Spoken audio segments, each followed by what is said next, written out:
My name is Taylor Swift, not the one you think of when you hear the name. Not the voice on the radio or the face on billboards, but a woman born and raised in Galveston, Texas, who married young and thought she had checked all the boxes of a respectable life, yet still found herself scribbling this confession late at night with the blinds half drawn, hoping no one hears the sound of keys tapping too fast. I work as a compliance officer at a small shipping company, where everything smells faintly of salt and oil. And for years I convinced myself that following the rules at work and at home would keep my life steady, but then came Redden Pike, my husband of 13 years. A mechanical engineer with grease on his hands and the habit of leaving wrenches in the dryer.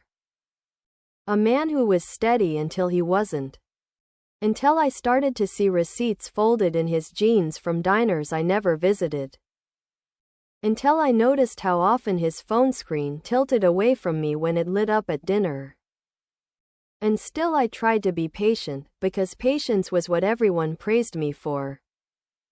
Patience and loyalty, though loyalty is a word that can cut your throat when it's only running one way, and the first real crack came on a rainy Thursday when Marisol Crane, the new logistics coordinator, asked if I could stay late to review her vendor contracts. Her voice even and polite, but her perfume too warm for an office in spring. Amber and something citrus that followed me into the file room where the air was stale. And I caught myself studying the way she tucked her hair behind her ear as if it were the most natural gesture in the world, yet my stomach churned because I knew Redden had mentioned her before, casually, like she was nobody, like she was just another coworker. But his casual tone always carried a faint hesitation that I ignored. Until that night when I drove home and found his truck parked 3 streets over.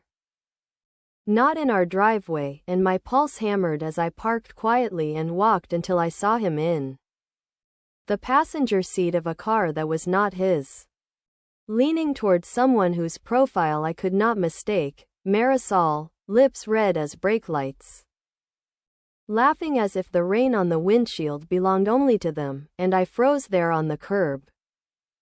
Rain soaking my blazer, hands numb, heart thudding so hard I thought it might split the air.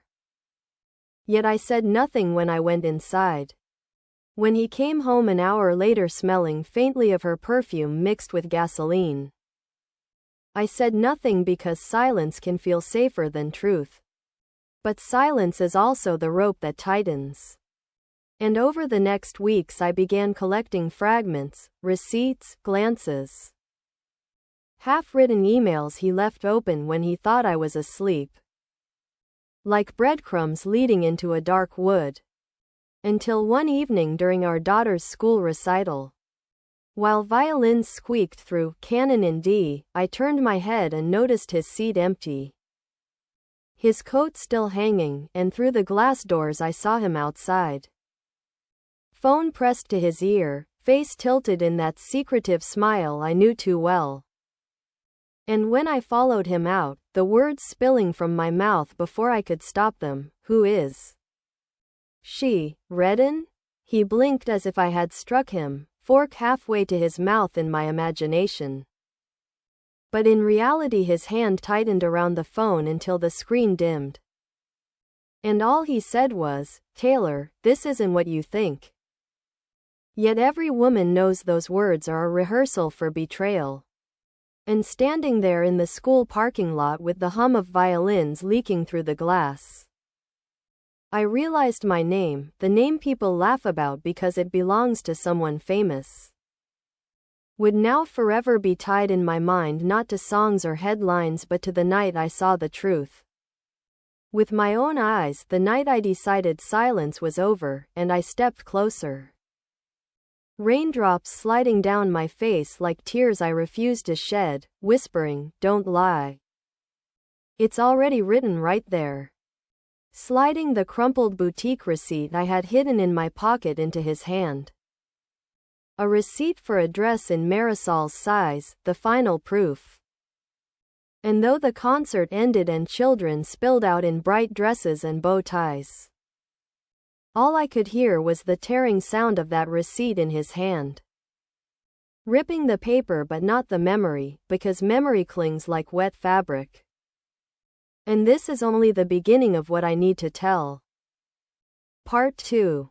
I wish I could tell you that after the recital confrontation, things shifted cleanly. That the proof in his hand forced a confession, that my husband, Redden, looked me in the eyes and admitted everything with some shred of dignity. But the truth is messier, truth always is. And instead he folded the ripped receipt into his fist, eyes darting toward the crowd of parents gathering their kids, his jaw tightening with that familiar stubbornness that once made me trust him because I thought it meant loyalty, but now it looked like pure cowardice, and he whispered, "Not here, Taylor," not in front of them, then brushed past me as if I were the one blocking his way, leaving me standing in the parking lot under the flickering security light, shivering though the rain had stopped. And when we got home later he went straight to the garage, rattling tools just loud enough to drown my questions, but I refused to be drowned anymore. So I followed him there, the smell of oil and rust thick, and I said, "If you don't tell me the truth right now, I will find it myself." And he stared at me with eyes that were almost pleading but also calculating, like a man trying to guess how much I already knew, and his lips parted, maybe to say her name. But instead he muttered, "You've always imagined things, Taylor. Always read too much into scraps," and that word scraps broke me. Because he didn't understand that scraps were all he left me, scraps of paper. Scraps of attention, scraps of intimacy, while someone else got the whole feast. And I snapped then, not with screaming but with a laugh that startled us both. A short, sharp sound that felt foreign in my throat. And I walked back inside before I could crumble, locked myself in our bedroom, and scrolled through his phone records on the account I managed. A benefit of being the one who always balanced bills, and there they were. Long calls to Marisol's number at odd hours, strings of messages that ended before dawn. And I sat cross-legged on the carpet tracing the patterns with my finger as if they were constellations spelling out betrayal. And when he finally came in smelling of gasoline and sweat, I pretended to sleep. Because I wasn't ready yet, not ready to explode, not ready to burn it all down. I wanted to collect more, I wanted to make sure I wasn't insane. So over the next days I played the role of the steady wife, packing lunches, signing school slips, smiling thinly when he kissed my cheek.